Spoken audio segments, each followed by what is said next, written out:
Good morning. आज है 19 मार्च और आज के इस क्लास में हम करंट अफेयर्स के इम्पॉर्टेंट क्वेश्चन को डिस्कस करने वाले हैं। आप सभी को पता है जो करंट अफेयर्स है वो सभी एग्जामों के लिए काफ़ी ज़्यादा इंपॉर्टेंट होता है, तो यह क्लास आपके लिए इम्पॉर्टेंट होने वाला है। तो चलिए आज की क्लास को स्टार्ट करते हैं। आज के क्लास में पहला प्रश्न हो जाएगा, आपराधिक मामला प्रबंधन प्रणाली CCMS का लक्ष्य किस प्रकार के डेटा को व्यवस्थित, एकीकृत और डिजिटाइज करना है। तो इसमें आपका ऑप्शन नंबर सी करेक्ट हो जाएगा। जांच के दौरान उत्पन्न डेटा जैसे मामले के दस्तावेज और सबूत। चलिए इसके बारे में देख लेते हैं। केंद्रीय गृह मंत्री अमित शाह ने 14 मार्च 2024 को नई दिल्ली में राष्ट्रीय जांच एजेंसी NIA द्वारा डिजाइन किए गए डिजिटल आपराधिक मामला प्रबंधन प्रणाली CCMS का उद्घाटन किया। CCMS जांच के दौरान उत्पन्न डेटा को व्यवस्थित करने, एकीकृत करने और डिजिटलीकरण करने में सहायता करेगा, जिसमें केस, दस्तावेज, निकाले गए डेटा, एकत्रित साक्ष्य और आरोप पत्र शामिल हैं। अगला प्रश्न कह रहा है, हाल ही में फूलदेई त्यौहार कहाँ पर शुरू किया गया है। करेक्ट आंसर हो जाएगा सी, उत्तराखंड में हाल ही में फूलदेई त्यौहार शुरू हुआ है। ठीक है, इसके बारे में देख लेते हैं। उत्तर प्रदेश के मुख्यमंत्री ने हिमालयन बास्केट लॉन्च किया। दूसरा पॉइंट है, समान नागरिक संहिता लागू करने वाला पहला राज्य उत्तराखंड बना। और तीसरा पॉइंट कह रहा है, उत्तराखंड के मुख्यमंत्री ने नशे के खिलाफ धामी अभियान शुरू किया। और उत्तराखंड सरकार ने बाहरी लोगों द्वारा कृषि भूमि खरीदने पर प्रतिबंध लगाया है। और बात की जा रही है संयुक्त सैन्य अभ्यास सूर्य किरण का 17वां संस्करण पिथौरागढ़ उत्तराखंड में आयोजित किया जा रहा है। अगला प्रश्न हमारा, हाल ही में किसे संगीत नाटक अकादमी पुरस्कार से सम्मानित किया गया है। इसमें आपका ऑप्शन नंबर ए करेक्ट हो जाएगा। मंजुला रामास्वामी को हाल ही में संगीत नाटक अकादमी पुरस्कार से सम्मानित किया गया है।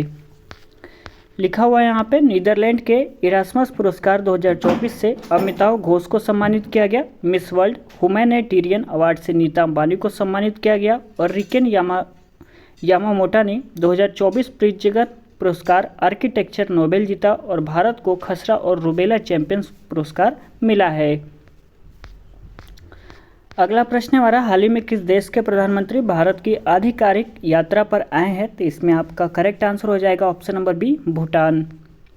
चलिए कुछ फैक्ट्स है उसको देख लेते हैं। सभी आवारा कुत्तों की नसबंदी करने वाला दुनिया का पहला देश भूटान बना है।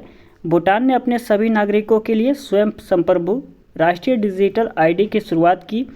बेहतर इंटरनेट कनेक्टिविटी के मामले में दक्षिण एशिया में भूटान शीर्ष पर रहा है। और भूटान के छात्रों ने इलेक्ट्रॉनिक जुंग का ब्रेल बनाया। अगला प्रश्न हमारा क्वेश्चन नंबर 5वां, हाल ही में टाटा मोटर्स किस राज्य में 9,000 करोड़ रुपए का निवेश करेगी। करेक्ट आंसर हो जाएगा इसमें आपका ऑप्शन नंबर बी, तमिलनाडु में। लिखा हुआ यहाँ पे, तमिलनाडु सरकार ने परिवारों के उत्थान के लिए निगल नालमा योजना शुरू की है। तमिलनाडु के मुख्यमंत्री ने एक राष्ट्र एक चुनाव और परिसीमन प्रक्रिया के खिलाफ प्रस्ताव पेश किया। आदिवासी महिला श्रीपति तमिलनाडु की सिविल जज चुनी हुई हैं। हुंडई और IIT मद्रास तमिलनाडु में हाइड्रोजन इनोवेशन वैली स्थापित करेंगे। और टाटा पावर ने तमिलनाडु में 70,000 करोड़ रुपए के निवेश की घोषणा की है। अगला प्रश्न है, हाल ही में किसे चंडीगढ़ का नया DGP नियुक्त किया गया है। करेक्ट आंसर हो जाएगा option number C, Surendra Singh Yadav को हाल ही में चंडीगढ़ का नया DGP नियुक्त किया गया है। चलिए यहाँ पे कुछ लिखा हुआ है देख लेते हैं। श्री SS राजीव को CVC में सतर्कता आयुक्त नियुक्त किया गया है। संसद सुरक्षा का प्रमुख अनुराग अग्रवाल को बनाया गया है। और राष्ट्रीय अनुसूचित जनजाति आयोग का सदस्य आशा लकड़ा को नियुक्त किया गया। और बैंक ऑफ इंडिया का गैरकारी अध्यक्ष MR कुमार को नियुक्त किया गया है। क्वेश्चन नंबर 7वां कह रहा है, हाल ही में पुरातत्वविदों ने कहाँ 1500 से अधिक कंकाल खोजे हैं। तो करेक्ट आंसर ए हो जाएगा, जर्मनी में खोजे गए हैं। चलिए इसके बारे में कुछ जान लेते हैं। जर्मनी के शोधकर्ताओं ने बाल्टिक सागर में लगभग 1 किलोमीटर लंबी पत्थर की दीवार की खोज की है। जर्मनी ने पोलैंड को हराकर यूनाइटेड कप 2024 का खिताब जीता। और जर्मनी ने दृष्टिबाधित लोगों को निशानेबाजी करने के लिए उपकरण विकसित किया। क्वेश्चन नंबर 8 कह रहा है, हाल ही में इसाक डार को किस देश का नया विदेश मंत्री नियुक्त किया गया है। तो इसाक डार को किस देश का नया विदेश मंत्री नियुक्त किया गया है, ये आपको बताना है। तो करेक्ट आंसर हो जाएगा ऑप्शन नंबर इसमें आपका बी करेक्ट रहेगा, पाकिस्तान का इन्हें हाल ही में विदेश मंत्री नियुक्त किया गया है। किसे, इसाक डार को।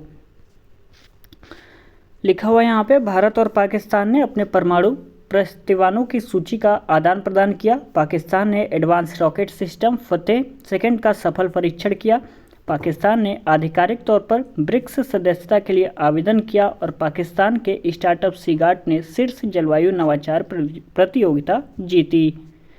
अगला प्रश्न देख लेते हैं। क्वेश्चन नंबर 9 क्या कह रहा है? हाल ही में यूएनडीपी लैंगिक समानता सूचकांक में कौन सा देश शीर्ष पे रहा है? ऑप्शन नंबर ए कह रहा है यूएई, बी कह रहा है डेनमार्क, ऑप्शन नंबर सी कह रहा है रूस और डी कह रहा है यहाँ पे आपका अमेरिका। तो इसमें कौन सा देश शीर्ष पे रहा है ये आपको बताना है। तो करेक्ट आंसर इसमें आपका बी हो जाएगा, डेनमार्क ये आपका शीर्ष पे रहा है। चलिए इसके बारे में कुछ जान लेते हैं। हेनले पासपोर्ट इंडेक्स 2024 में फ्रांस शीर्ष पे रहा, भारत 50वें स्थान पे रहा है। मर्सर 2023 गुणवत्तापूर्ण जीवन सूचकांक में हैदराबाद पूरे दूसरे शीर्ष पे रहा है और ग्लोबल रिमोट वर्क इंडेक्स में डेनमार्क शीर्ष पे रहा और हंगर इंडेक्स 2023 में भारत 111वें स्थान पर रहा है। मैंने अभी क्या आपको बताया, हाल ही में यूएनडीपी लैंगिक समानता सूचकांक में कौन सा देश शीर्ष पे रहा है? तो इसमें मैंने अभी आपको बताया था Denmark, option number B correct रहेगा। चलिए फैक्ट्स हमने पढ़ लिया, तो चलिए आगे बढ़ते हैं। क्वेश्चन नंबर 10 देख लेते हैं। हाल ही में राजकुमार विश्वकर्मा को किस राज्य का मुख्य सूचना आयुक्त नियुक्त किया गया है? इसमें आपका जो करेक्ट आंसर हो जाएगा ऑप्शन नंबर सी, उत्तर प्रदेश का इन्हें नया मुख्य सूचना आयुक्त नियुक्त किया गया है। किसे? राजकुमार विश्वकर्मा को। यहाँ लिखा हुआ है महात्मा बुद्ध कृषि एवं प्रौद्योगिकी विश्वविद्यालय का शिलान्यास बुझीनगर में किया गया। मुख्यमंत्री कन्या सुमंगला योजना का अनुदान 15,000 से बढ़कर 25,000 किया जाएगा और उत्तर प्रदेश ने देश में पहली बार सेमी कंडक्टर नीति लागू की और 67वीं Akhil Bharatiya police duty meet Lucknow में आयोजित की गई है। ठीक है, तो आज के क्लास में बस इतना ही। यदि आज का वीडियो आपको अच्छा लगा होगा तो प्लीज़ वीडियो को लाइक ज़रूर कर दीजिएगा। अपने दोस्तों में इस वीडियो को आप सभी शेयर जरूर कर सकते हैं। जहां भी अपने व्हाट्सएप टेलीग्राम ग्रुप पे स्टडी ग्रुप ज्वाइन किया हुआ है वहां पे इस वीडियो को आप सभी शेयर कर सकते हैं। यदि वीडियो आपको पसंद आया होगा तो प्लीज़ चैनल को सब्सक्राइब कर लीजिएगा और आपका दिल करे तो एक प्यारा सा नीचे कमेंट जरूर करिएगा कि आपको वीडियो कैसा लगा। ठीक है, तो चलिए मिलते हैं अगले क्लास में। तब तक के लिए बहुत बहुत धन्यवाद।